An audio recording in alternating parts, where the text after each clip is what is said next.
Hello students, कैसे हैं आप। हमने लास्ट क्लास में पढ़ा field intensity on axial line and equatorial line of the electric dipole. I hope आपको समझ में आया होगा। देखिए, अब हम नेक्स्ट जो टॉपिक पढ़ेंगे ना, वो टॉपिक है आपका फील्ड इंटेंसिटी निकालना है on the axis at any point on the axis of the circular loop और सर्कुलर रिंग और charge ring I can say. देखो, ये बहुत थोड़ा ना टिपिकल सा आपको लगेगा, बट ये बहुत ही सिंपल और बहुत ही साधारण तरीके से मैं आपको बताऊंगा। आपको बहुत आसानी से समझ में आ जाएगा। कोई डाउट होगा फिर भी आप मुझसे पूछ लीजिएगा कमेंट सेक्शन में कमेंट करके, ठीक है। हम पढ़ते हैं फील्ड इंटेंसिटी, यानी कि हमें at the end of the day E निकालना है, ठीक है जी। हमें ई निकालना है, field intensity at any point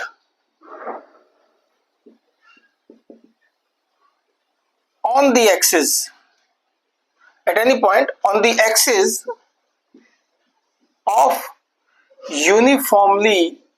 uniformly का मैं बताऊंगा अभी क्या है यूनिफॉर्मली चार्ज्ड रिंग। तो पहले तो हम बात करते हैं यूनिफॉर्मली, मतलब वो रिंग जिसके एक रिंग ले ली जिसके चारों तरफ चार्ज जो है वो यूनिफॉर्मली डिस्ट्रीब्यूटेड है। तो हम इसका डायग्राम बनाते हैं।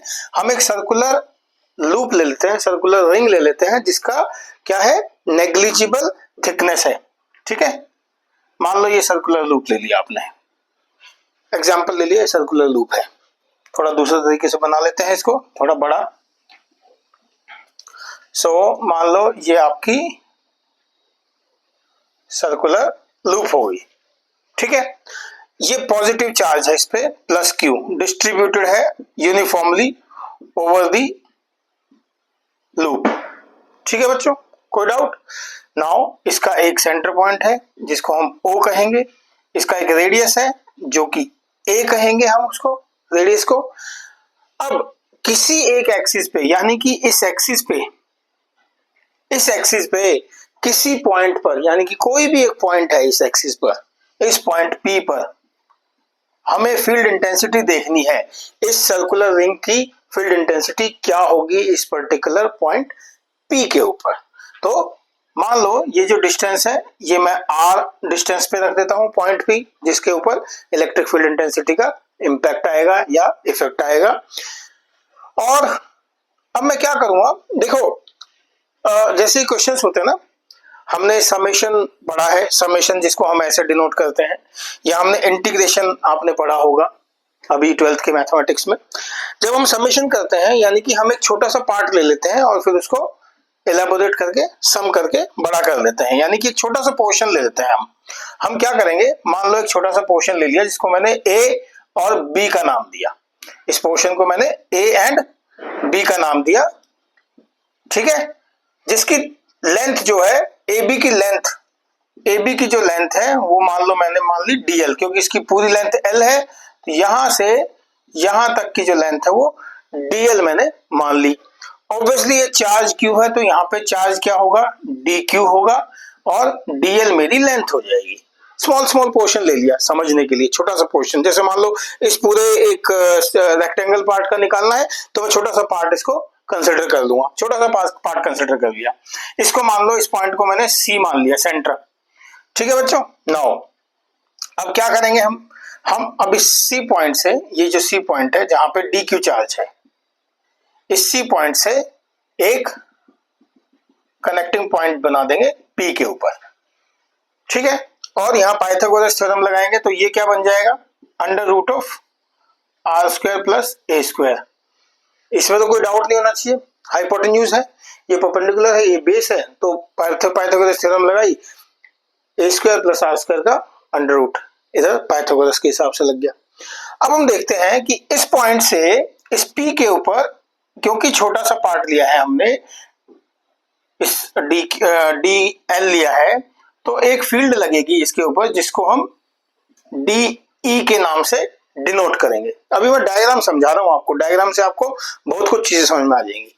इसको हम DE, यानी कि इसके ऊपर एक छोटी सी फील्ड इंपैक्ट कर रही है, बाद में हम इसको समेशन करके निकाल लेंगे। और इस DE के दो कंपोनेंट है, एक कंपोनेंट है टुवर्ड्स दिस x एक्सिस और एक कंपोनेंट है y एक्सिस। मान लो इसको मैंने C प्राइम डाल दिया, एक कंपोनेंट बना DE cos थीटा, जो कि मेरा इस एंगल के साथ यहां पे एक एंगल बना रहा है थीटा, और ये कंपोनेंट बना मेरा DE sin थीटा। दो कंपोनेंट बन गए इसके, DE cos theta, DE sin theta. इस डायग्राम में कहीं कोई डाउट हो तो प्लीज आप मुझे लिखिएगा, मैं इस डायग्राम को दोबारा से एक्सप्लेन कर दूंगा आप लोगों को। अब देखिए, जो यहाँ छोटा सा चार्ज है, क्योंकि इसका सरकमफ्रेंस क्या है 2 पाई a, ठीक है, छोटा सा चार्ज जो है dq, उसको मैं क्या लिख सकता हूं, q divided by 2 pi a into dl लिख सकता हूं।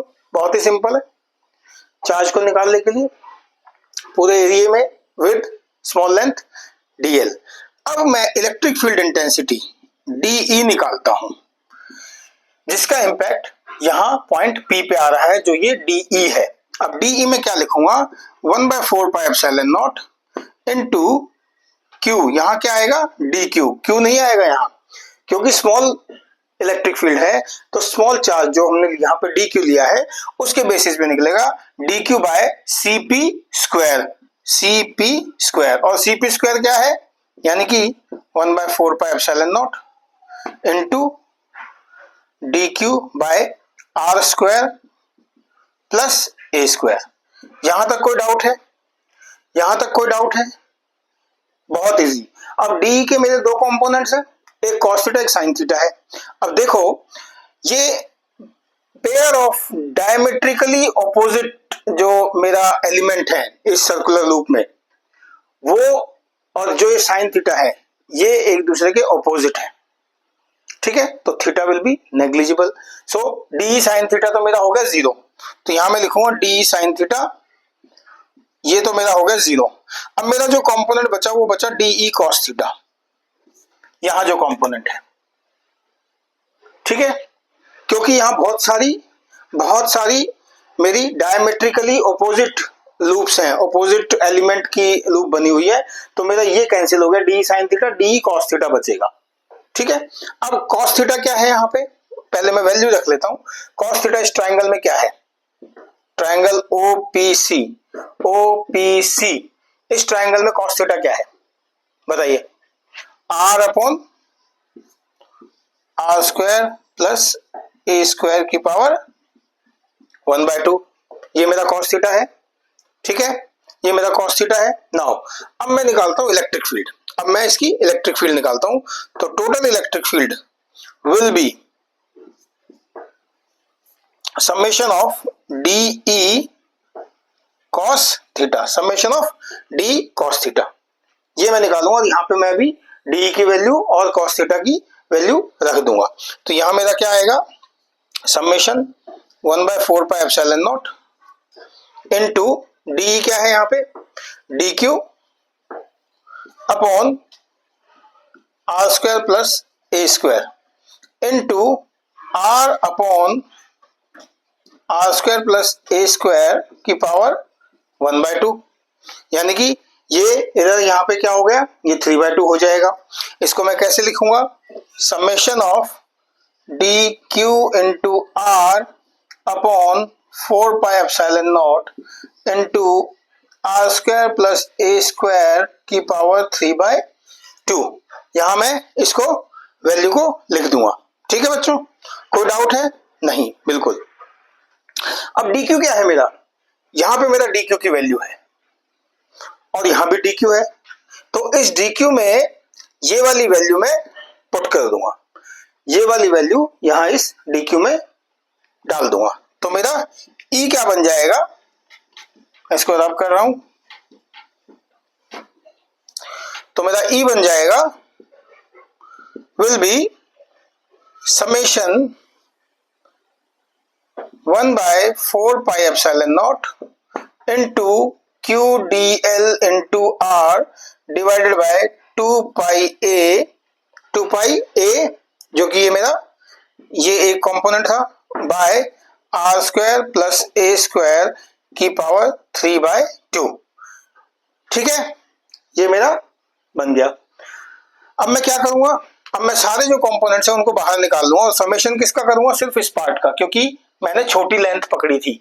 अब मैं पूरी लेंथ कवर करूंगा और ये क्योंकि मेरा ई कॉम्पोनेंट है, कंप्लीट कॉम्पोनेंट है, तो मैं लिखूंगा 1/4 pi epsilon not into q into r divided by 2 pi A into are square plus A square की power 3/2 into summation of dl into summation of dl. अब समेशन ऑफ डीएल क्या है? क्या है समेशन ऑफ डीएल? छोटा सा part लिया है, पूरे का क्या होगा?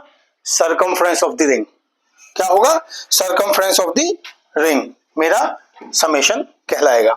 मैं यहाँ पे वैल्यू रख दूंगा, तो ये आ गया 1/4 पाई एप्सिलॉन नॉट। देखो कितना आसानी से ये हो रहा है, स्टेप बाय स्टेप आप जाएंगे। ये ध्यान रखना कहीं भी कोई प्लस मल्टीप्लीकेशन डिवीजन वो कहीं इधर उधर ना हो जाए, वही इक्वेशन इजीली सॉल्व हो पाती है।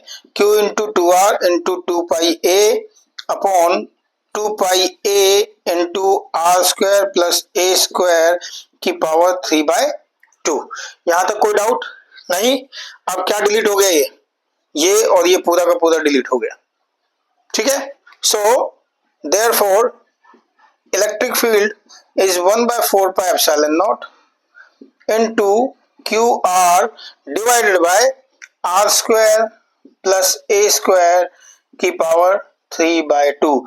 ये मेरी फील्ड इंटेंसिटी है किस पे? On the axis of the uniformly charged ring. ये मेरी फील्ड इंटेंसिटी है।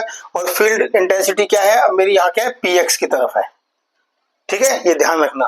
तो electric field towards px, electric field towards px यानी कि उस एक्सिस के ऊपर मेरी इलेक्ट्रिक फील्ड है।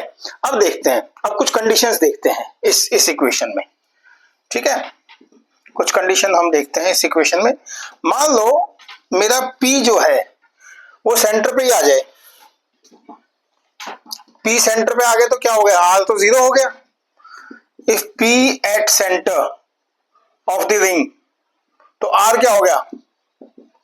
R 0 हो गया, तो फील्ड भी मेरी 0 हो गई, पहली कंडीशन। दूसरी कंडीशन, P मेरा बहुत ही दूर चला गया। P मेरा बहुत ही दूर चला गया, यानी कि मेरा क्या हुआ? P अगर दूर चला गया तो मेरा A की वैल्यू, जो R की वैल्यू है, वो बहुत ही बड़ी हो गई। ये दूसरी कंडीशन है और ये पहली कंडीशन है। R की वैल्यू बड़ी होगी तो ऑब्वियसली ये जो कंपोनेंट है A स्क्वायर वाला, A square component will be negligible, ठीक है बच्चों। So electric field will be what? Electric field will be 1/4 pi epsilon not into Q by R, क्या बन जाएगा ये? स्क्वायर, ठीक है, अलोंग px। ये मेरी फील्ड इंटेंसिटी बन जाएगी। इसको प्लीज ध्यान रखिएगा। कोई डाउट हो मुझसे पूछ लेना, और मेरी इस वीडियो को लाइक करें, शेयर करें, सब्सक्राइब करें। बहुत ही इजी तरीके से मैंने इसको समझाया है। कोई डाउट हो तो प्लीज पूछना। सिर्फ इस सर्किट को, इस ये जो लूप का जो वैल्यूज जो हमने बनाई है, लूप के हमने पॉइंट्स जो कंसिडर किए हैं, उसको आप ध्यान में रख के इसको समझिएगा। कोई भी डाउट हो तो प्लीज पूछिएगा। Thank you.